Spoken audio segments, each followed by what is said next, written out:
Again, we're delighted that you're here, and I hope you brought your Bible with you. We're doing a textual study tonight and continuing in our study of the book of Daniel. We have this and one more, and we're through with Daniel, and we'll be through with our study of the major prophets. And I appreciate you bearing with these studies. I'm trying to write some material on the prophets, the major prophets, and the only way to accomplish that is to try to preach through those at the same time. So I appreciate you bearing with that. One more lesson, and we will be done after this. We looked last time at Daniel 1 to 4, gave an introduction to Daniel, and looked at Daniel 1 to 4, and we're looking tonight at chapters 5 to 8. Now, in Daniel, we have two sections to the book of Daniel. We're going to go from one to the other tonight in this study. And we have the history section, chapters 1 through 6, and then the vision section, chapters 7 through 12. Gets more difficult as we go along. Next week we'll get into the Daniel 70 weeks. That is quite a challenge, and we'll talk about all of that a little bit later. In the history section, we see Daniel in the Babylonian period, chapters 1 to 5. That's where we are. And we're going to look at chapter 5 tonight. And then we're going to move to the Medo-Persian period concerning the historical section. And then we'll move from that back to the Babylonian period as we talk about the visions under the Babylonian rule. And then we'll move next week into the visions under the Medo-Persian rule.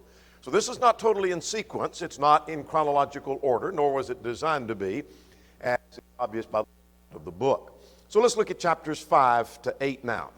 Let's go to chapter 5.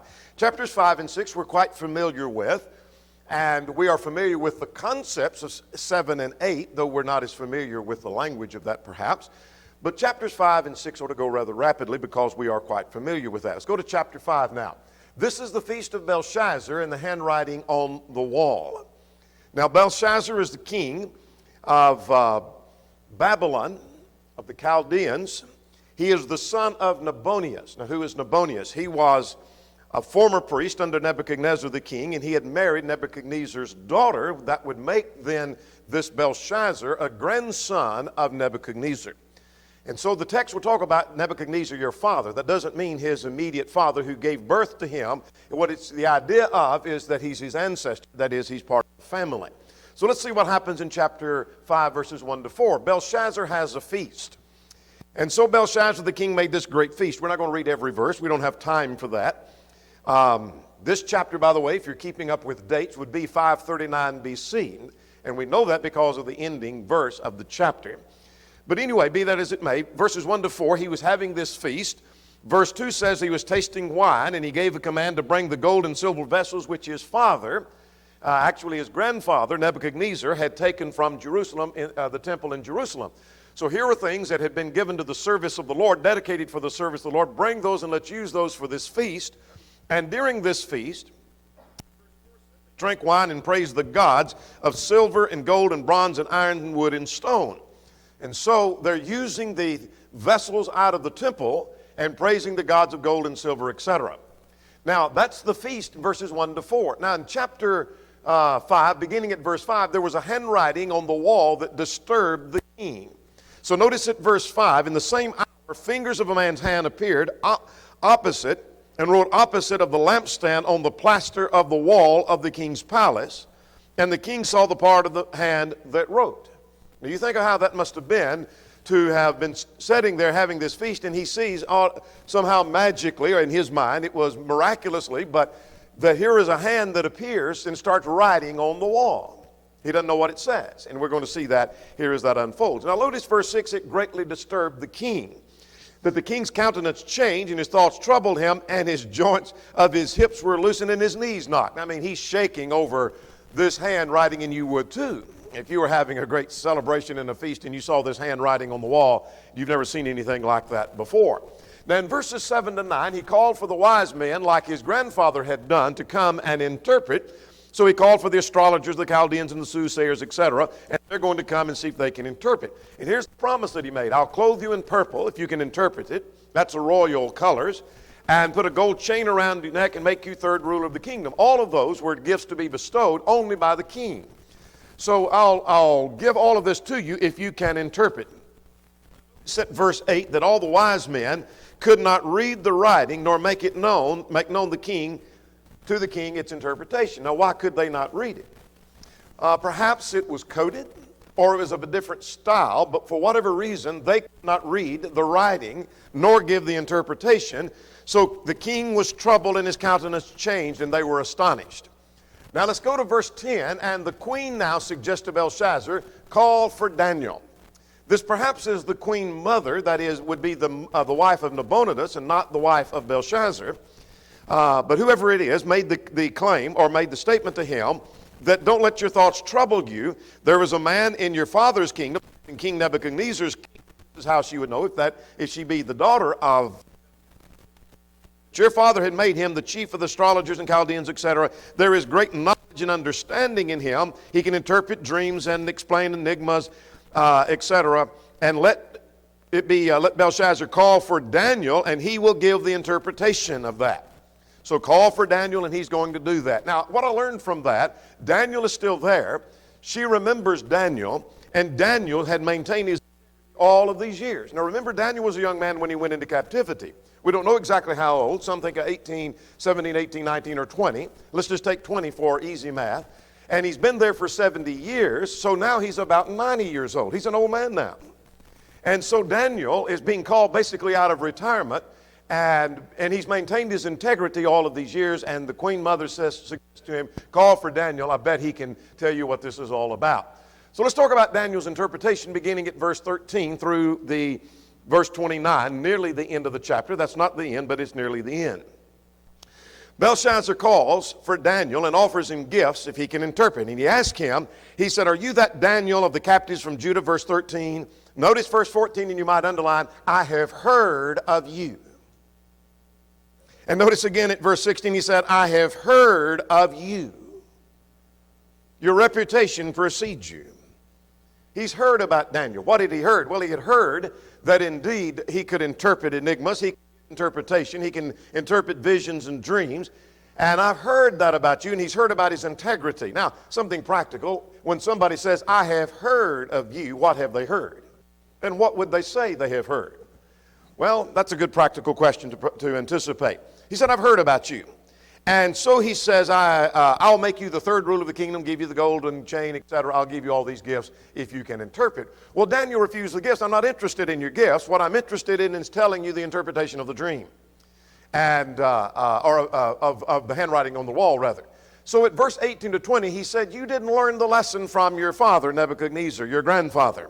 Now, this is quite interesting because he said, O king, beginning of verse 18, the Most High God gave Nebuchadnezzar a kingdom and a majesty and honor and power. The only reason your father ever had the rule and authority he had is God let him have that rule. And because of the majesty that he gave him, all the people and nations and languages trembled before him. And whomever he wished he executed, and whomever he kept alive he did. And whomever he wished he set up, and whomever he wished he put down. He was the all-powerful ruler. And here's what happened to your grandfather. That when his heart was lifted up and his spirit was hardened with pride, he was driven, verse 21, from among men. You remember the story from last week. And he ate grass like the beast, and he fed with he ate grass like oxen, until he knew the Most High rules in the kingdoms of men. Now notice verse 22, the ending of this section. He said, that's the history of your grandfather. Now verse 22, and you might underline. But you, his son Belshazzar, have not humbled your heart, although you knew all this. I'm not telling you anything you didn't know. Now, there's some practical things I learned from that. Number one, he didn't learn from the failure of others. Often we don't learn from the failure of others. We see someone going down this road and they fail, and then we go right behind them and do the same thing. And we go that direction, although we knew all this. And another thing that I learned from that is people don't always do what they know they ought to do. He knew better. He knew where pride left him, left his grandfather, and he knew where pride would take him, but he didn't learn from that. And I don't know another thing from this context. Even though we know something, we may need to be reminded of that. Quite often in Bible class or sermons or Bible study, we're learning things that we already know. But we need to be reminded, although you know all this. Now verse 23 now. Verse 23, you've lifted yourself up with pride. Here's what you did. Even though you knew this about your father, you brought the vessels of the house and with your wives and your concubines, and you drink wine, and you praise the gods of gold and silver, etc. You've lifted yourself up with pride, and notice, he said, which those gods do not see, and the God who holds the breath in your hand and owns all your ways, the God of heaven, you have not glorified. See, there is one true God you didn't glorify, but you've been praising these false gods, and you didn't glorify the God of heaven, and you've lifted yourself up with pride. And he said, then the fingers of the hands began to write on the wall. So here is the writing, and here's what it means. He said, here is what was written on your wall. Verse 25, mene, mene, tekel, upharsin. What on earth does that mean? Well, he said, the interpretation of each word, mene, that is, God has numbered your kingdom. It means to be numbered. So God's numbered your kingdom, and it's finished. Your kingdom's over. Your days are numbered, in other words. Tekel means you're weighed in the balances, and you are found wanting. And Puris means your kingdom is divided and will be given to the Medes and the Persians. So that's what it means. What's the meaning of the handwriting on the wall? That your kingdom is over. You've been weighed in the balances and you are found lacking, and your kingdom's going to be given to the Medes and the Persians. Now look at verse 29. Daniel was rewarded for that, just but he had said he wasn't interested in that, though he was rewarded for that. Let's go to the last two verses, Belshazzar and Babylon fall. And so that very night, Belshazzar, the king of the Chaldeans, was slain. And Darius the Mede received the kingdom, being about 62 years old. That was the fall of Babylon, 539 BC. Now, you say, I thought Cyrus the Mede was the one who did that. Let's jump over to the end of chapter 6. Daniel prospered under the reign of Darius and in the reign of Cyrus the Persian. Cyrus is the king. But what's the difference in Darius and Cyrus? Cyrus was the universal ruler over the empire, and Darius was over the province of the Chaldeans. And so he's ruling and reigning under the oversight and the rule of Cyrus the king. Cyrus was the king that released the people under the Medo-Persian Empire. But Belshazzar and Babylon fall, that's the end of the Babylonian Empire. And so that was the handwriting on the wall. Now let's move to chapter 6. Now chapter 6, we divide the history from the Babylonian period to the Medo-Persian period. And there's only one chapter in the history section that deals with the Medo-Persian period. That follows after what happened in chapter 5, but it's in a different period. And so let's talk about Daniel in the lion's den. This is a familiar story to most all of us. So let's talk about chapter 6, and then we'll move into chapter 7. There was a plot to kill Daniel. Why was that? Well, Daniel was set over the kingdom, and he was made one of 3 governors, the text says. And so Daniel was made a governor, and there were satraps, which were leaders under governors that ruled under them, and they all gave account to the 3 governors.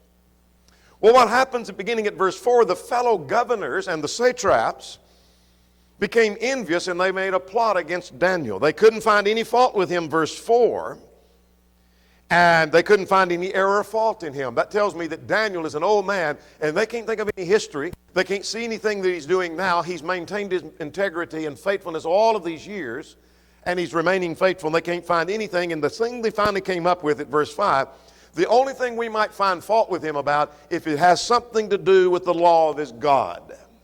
Because that's where he's faithful. He's going to do whatever his God tells him to do, and if we can find any fault or contradiction there, that's where we're going to get him. And so here's what happens at verses 6 to 9. They go before Darius the king, and they tell Darius, make a decree that you are the only one that is to be worshipped, and anyone who doesn't bow down to you will be cast into the lion's den. Here's a practical thing to learn. Don't make agreements until you've thought them through, because Darius made an agreement and signed it without thinking it through. Now remember the Medes and the Persians. We've talked about this before at verse 8. The Medes and the Persians have a law, verse 8, that does not alter. Which that means once it's signed into law, there is no reversing of that law. There is no repealing of that law. And so therefore the king signed it. And if one doesn't bow down and worship me and worships any other god besides me, then he's going to be cast into the lion's den. Well, Daniel knows about that. Look at verse 10. Daniel knew the writing was signed. He knew it was signed and sealed and delivered. What did he do? Well, the text tells us, we're going to notice that he continues to pray, and that was reported to the king. He openly prayed. He didn't do this in secret, but notice what he did. He went into the upper room with his windows open toward Jerusalem, and he knelt down 3 times that day and gave thanks to his God, as was his custom since the early days, for 70 years or longer. This has been his custom for all these years. Maintained his faithfulness and his integrity for years and years and years and years. He's about 90 years old now, or give or take a few years, and he's maintained his integrity all these years, as was his custom since the early days. But beginning at verse 11, the king, Daniel's actions are reported to the king. They go rushing to the king, and they tell the king, do you remember that decree you said? Well, there was a man of the captives of Judah, verse 13. He is praying to his God and making petition 3 times a day. That's what he's doing. The king was greatly disturbed because he knew Daniel, and he knew something about Daniel, what Daniel had done concerning the writing on the wall. He knew all of that. He knew about the God of Daniel. It bothered him so he labored till the going down of the sun, trying to figure out a way to deliver him. But they came back to him and reminded him, you remember your law, you signed the law, verse 15. You signed a law, and it's a law that can't change. He's violated law. You've got to do what you said you'd do. I'm paraphrasing, of course, and so he's got to go to the lion's den. So Daniel is cast into the lion's den, and he's going to be delivered. So let's see him being cast into the lion's den. What the king said to him was, he brought Daniel to be cast into the lion's den. He said, Daniel, your God whom you serve continually, he will deliver you. You might serve continually. Underline that. Daniel's faithfulness and integrity have been maintained all through these years. The God that you serve continually, not spasmodically, or only when you want to make a show of that, you serve him continually. I know you do. And I think that God will deliver you. And so they cast him into the pit, and they rolled a stone so that it would be sealed, and he couldn't get out. He's there in the lion's den. Now Daniel's delivered from the lion's den, 18 to 23. So the next morning, the king went to the palace. Now the king went to the palace, and he spent all night fasting. He didn't have any music, didn't celebrate, he didn't sleep. He rose the next morning, and he went with haste to the lion's den, the text says, and he came and he cried out with a lamenting voice, and he said to Daniel, he said, Daniel, servant of the living God, has your God whom you serve continually, there's that phrase, been able to deliver you from the lion's den? And how he must have rejoiced when he heard Daniel say, O king, live forever. That God sent his angel and shut the mouths of the lions, and they did not hurt me. Verse 23 said the king was exceedingly glad. And I want you to notice the phrase at the end of verse 23. There was no injury in Daniel whatsoever found on him because he believed in his God. You might underline that phrase, because he believed in his God. Now what I'm learning from that phrase is that belief in God is more than mental acknowledgement. It's not that he just acknowledged there is a God. I believe there is a God. The idea of him believing in his God is explained earlier, that he served God continually. That's what it means to believe in God. He didn't just have a mental acknowledgement, there is a God. I know him and I believe there is a God. He serves him continually and faithfully. And he, since the early days, 6 and 10, 6 and 16, and 6 and 20. All of those are references that give us some commentary. Now Daniel's accusers then, their family, their wives, and their children are all cast into the lion's den, and the lions devoured Daniel's accusers. They got what they wanted Daniel to receive. Now Darius decrees that all should fear Daniel's God. Now notice, Nebuchadnezzar's done the same thing. And now we have it with Darius, his grandson. They recognize there is something about this God of Daniel. We recognize there's something about this God. So notice what he said. He gave a decree to all people in all nations and languages, etc., that I have decreed to every dominion of my kingdom, that they must tremble and fear before the God of Daniel, for he's the living God and steadfast forever. Now, verse 28 said that Daniel prospered in the reign of Darius and Cyrus the Persian. Now, there's more to chapter 6, but that's Daniel in the lion's den. We see the decree, and Daniel prospered then in verse 28. Now let's shift gears and let's talk about the visions. This is the second section of the book. We're going to look at 2 chapters of that, chapter 7 and 8. Just like we have in the history section, there's the Babylonian period and the Medo-Persian period. Here we have the Babylonian rule and the Medo-Persian rule. So there were visions here. This gets into the apocalyptic section of the book. Now, Let's talk about some of the characteristics of apocalyptic literature. Books like Ezekiel have some apocalyptic sections. Zechariah has that. Daniel has that. And so does the book of Revelation have that. Some of the characteristics of apocalyptic literature is there is imagery. And this is just a brief description. We can talk for an hour just about the nature and how apocalyptic language and literature works. But there is imagery, as we're going to see in chapter 7 and 8 and 9 through 12 as well. There are going to be visions. We're going to see dreams and visions. There's the predictive element of the future. And then there is the dramatic. It's all described in great drama as a scene unfolds before you. And we're going to see that with reference to the events of the four beasts of chapter 7 and the ram and the male goat of chapter 8. And we'll make some sense of all of that, I think, as we go along. Now, under the Babylonian period, that's where we are. There's the vision of the four beasts in chapter 7, and then there's the vision of the ram and the male goat. What is that all about? Well, let's see. Let's go to chapter 7 now. In chapter 7, we have the vision of the four beasts.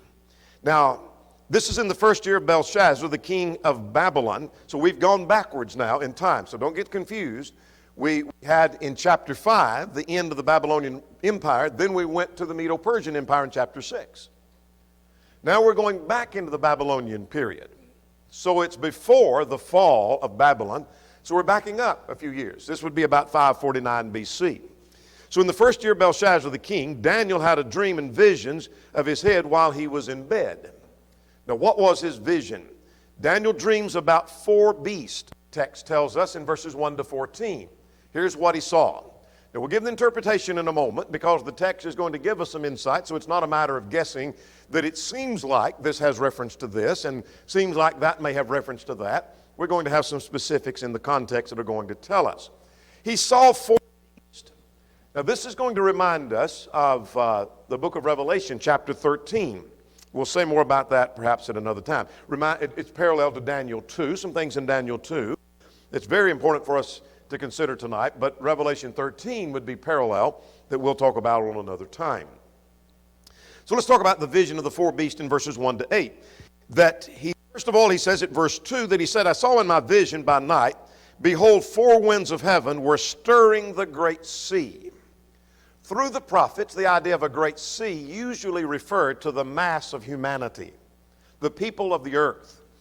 And there was the stirring, the upheaval. So if you can imagine the sea being turmoiled and the sea stirring. So notice the language, the stirring of the great sea. There's the stirring of the mass of humanity. Haley observes that the upheaval of the sea of humanity results in various governments and various kingdoms. So when one kingdom rises and it falls and collapses to another kingdom, and that one falls and rises to another kingdom, that's part of the stirring of the sea. Well, God can still stir the great sea, the mass of humanity. And that's part of what we're learning from the book of Daniel. Now, out of that great sea, there were four beasts that came out of the sea. There, first of all, was a lion, verse 4. You might underline the four beasts. There's the lion at verse 4. He had eagle's wings. And I watched its wings were plucked off and lifted up from the earth, and he's made to stand on 2 feet. Now, remember, this is a vision and a dream, and anything's possible in a dream. So he saw this great lion. We're not going to give all the details at this juncture. Then there was another beast that he saw. He said there was one like a bear. So it was like a lion. The second one was like a bear, verse 5, that he was raised up on one side and had 3 ribs in its mouth between its teeth. And they said to it, arise, devour much flesh. And after that there was a third beast that was like a leopard. It had 4 wings like a bird. And the beast also had 4 heads, and dominion was given to it.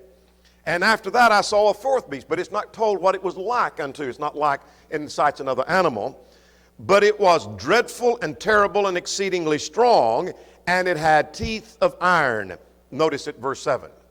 So he saw these 4 beasts. Let's go on down to verse 8, and he said, I was considering the horns. It had 10 horns. The last beast had 10 horns, and I was considering the horns. There was another horn, a little horn, coming out among them, before whom 3 of the first horns were plucked up by the roots, and there in this horn were the eyes of a man, and the mouth speaking pompous words. That's all strange. What on earth is all this? So he sees the sea stirring, And here comes a lion, and then here comes a bear, and then here comes a leopard, and then here comes this fierce beast that has iron teeth, and then it has 10 horns. And so that's quite strange. But we're not through with his vision. He saw in this vision, or dream, Daniel's dream saw these 4 beasts, and then he saw a scene of the Ancient of Days. Who or what is the Ancient of Days? That refers to the Father in heaven, and we know that from later in the chapter as it parallels with Ephesians chapter 1. The Ancient of Days refers to God the Father. Now, so I'm learning something about God the Father. He said, I watched, and the thrones were in place, and the Ancient of Days was seated, and his garment was white as snow. So here's a picture of the Father being in purity. His hair was the hair like that of wool, and his throne was a fiery flame, suggesting power, and its wheels were burning fire, universality of his reign. So here is God, who is the ruler of the universe, who rules in the kingdoms of men. That fits with the theme of the book of Daniel. His power and his purity and his reigning. Now notice beginning at verse 10, the end of verse 10, the court was seated, and the books were open, and I watched. Then because of the sound of pompous words which the horn was speaking, and I watched till the beast was slain, and the body was destroyed in the burning of the fire. And as for the rest of the beast, they had their dominion taken away, yet their lives were prolonged for a season and a time. Now we'll come back to season and a time. But here's what I'm seeing in this scene of the Ancient of Days. There's the judging of the nations here in verses 9 through 12. Here's the picture of the throne being seated, and the books were open. And the one who is speaking pompous words comes before him, and he is punished. And he is, notice his body was destroyed to the burning flame. And then the rest of the beast had their dominion for a season and a time. What does that mean? God judges the nation and only allows a nation to have power for a limited time. In other words, whatever time that Babylon has, God allowed him to have that. And when God's done with Babylon, he pulls and yanks their power. Same thing with Medo-Persian. Same thing with Greece. Same thing with Rome. Same thing with the United States. When God's done and says, I want to pull your power, God pulls the power. God only gives a nation power for a season and a time. That's true of all nations. So God judges the nations. Now here we have a messianic section. But it ties with Daniel 2, as we'll see in a moment. The Son of Man receives a kingdom. So here's a prophecy concerning the receiving of the kingdom. And he said, I was watching in this vision, and one like the Son of Man coming with the clouds of heaven, and he came to the Ancient of Days. Not from, but to the Ancient of Days. That's an important distinction in light of premillennialism.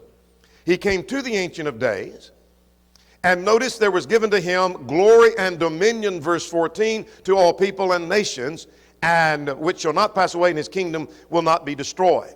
So, and I noticed I skipped some words and I hit some high points of that, but the Son of Man came to the Ancient of Days, that is, he ascended to the right hand of God, and that's where he received his power and dominion. That's where he receives his kingdom. Now that's exactly what we're seeing in Daniel 2 that we'll see in just a moment. We'll see all that parallel in just a second. Now what's the interpretation of all of that dream? That's what the rest of the chapter is about. Well, let's notice verse 17 now. Daniel said, I was grieved, and he said, I wanted to know what all this meant. So you might underline or mark verse 17 for future study. 17 and 18 is a key to interpreting chapter 7. Verse 17 says, these great beasts, which are four kings, which rise out of the earth. We've already seen 4 world kingdoms in chapter 2. So here we have 4 kings. So let's just stop at that point. If we didn't go any further, we would get the idea that if there are 4 world kingdoms, 4 great powers, they are the same 4 great powers that started with Babylon and then the next 3 that followed in sequence after that, as far as world empires, which was the Babylonian Empire, the second being the Medo-Persian Empire, followed by the Greek Empire, followed by the Roman Empire. These would be the same 4 empires. So the 4 beasts are the 4 kingdoms. Now verse 18. The kingdom being established when the one Son of Man ascended to the Ancient of Days, the saints, look at verse 18, the Most High shall receive a kingdom and possess a kingdom forever, even forever. You see, the kingdom that's established, the kingdom of God that is established, like in Daniel 2 in the days of these kings, are unlike any other kingdom because it'll never be destroyed. Babylon, as strong as it was destroyed. The Medo-Persian Empire was destroyed. The Greek Empire, as great as it was destroyed. The Roman powerful empire was destroyed. That's what we're learning in chapter 7 and 8.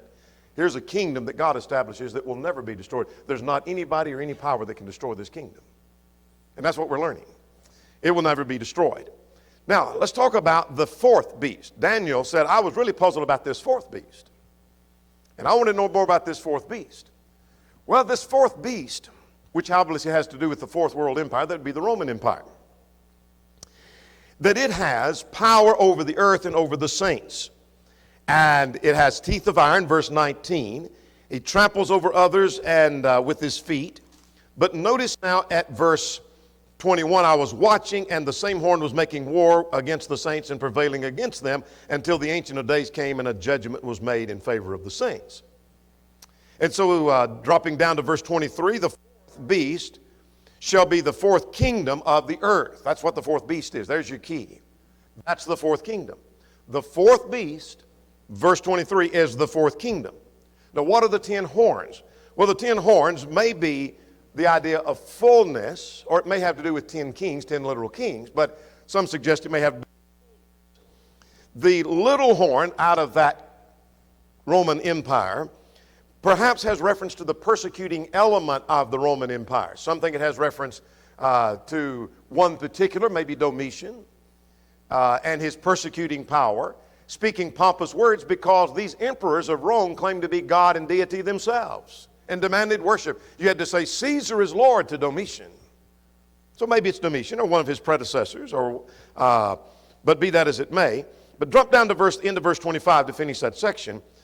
Then the saints were given into his hand for a time, and times, plural, and a half a time. That's 3.5. Time, times, and a half a time. We don't talk like that in our present day, but that's 3.5. Time, 1, times being 2, and a half a time. So that's 3.5. That's half of 7. In apocalyptic literature, 7 was a complete number. Half of that is incomplete. So in other words, Rome has its power and will have its power.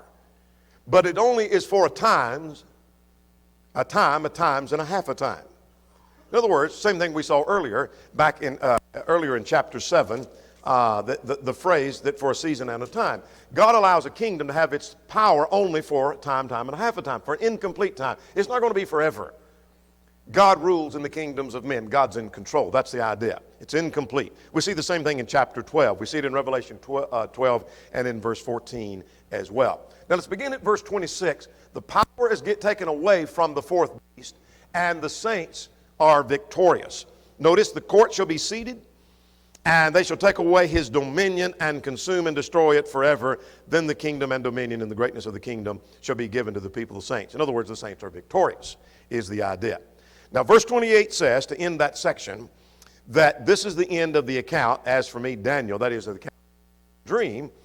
And he said that greatly troubled him. By the way, that's the end also of the Aramaic section that started at chapter 2 and verse 4. That ends right here at that verse. Now, let's see if we can put this in perspective. What we saw in Daniel 2 was Nebuchadnezzar had a dream this time. This over here in Daniel 7 is Daniel's dream.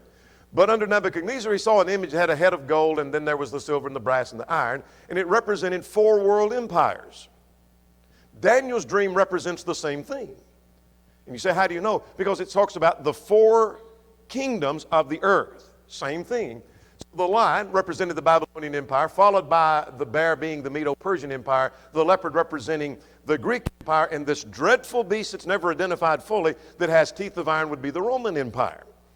And they all are going to fall and collapse, but there is going to be a kingdom that comes out of all of that that will never be destroyed. That's the point of chapter 7. Now let's move to chapter 8 and finish that up, if we can. And let's talk about the vision of the ram and the male goat. Well, what happens here? Well, in light of what just happened in chapter 7, we're going to see much of the same kind of thing. There's a vision in verses 1 to 14. He said he saw a ram that had 2 horns. And if I might paraphrase verses 1 to 4, particularly at verse 3, he lifted up and he saw this ram that had horns, and one horn was longer than the other. Now, we're going to see later that's the Medo-Persian Empire. And the Persians overpowered the Medes, and that's the idea of one horn being longer than the other. And I see that later in the context. I'm not guessing at that. That's later in the context. But anyway, that's this ram that he's running through the earth as if he's the all-powerful ram. Well, in this same vision, he sees a male goat. The King James will talk about a he-goat. This simply means a male goat. He sees a male goat that has one horn between its eyes. Now again, in a vision, anything is possible. So he sees this male goat that has this one horn between his eyes. And he defeats the ram. And the ram had no power over him, and no one could deliver the ram from his hand at the end of verse 7.